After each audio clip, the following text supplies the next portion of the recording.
बिजू भैया। जी भैया। जय जय श्री राम, जय जय श्री राम। बिजू भैया जी भैया, हम तो जाना था उड़ीसा को हरो तू बना है और ये मैंने कोठन उड़िया भजन नहीं सुने हैं, है ना? तो उड़िया भजन ला समाहित करत और मैं दर्शक दीर्घ से एक निवेदन चाहूँ, तुमन आखिरी चुकोती मत जाए करो, शुरू चले शुरू करो ना करथो तेला। हाँ आखिरी में कथो तान हमार काबर 4 मंच एक साथ चला थे।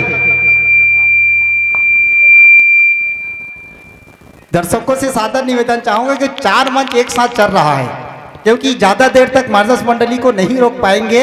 इसे आपसे निवेदन चाहेंगे कि आप शुरू से ही लग जाइए, जिसको प्रभु के भजनों में अपने आप को समर्पित करना है वो शुरू से लग जाइए। चलिए मन सदर समर्पित करें। बोल श्री रामचंद्र की जय।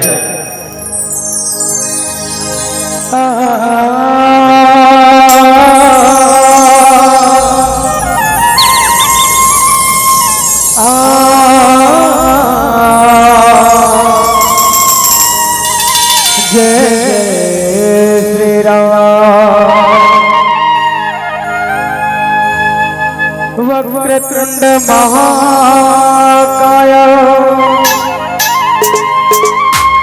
सूर्यकोटि समप्रभा निर्विघ्नं कुरु मे देवा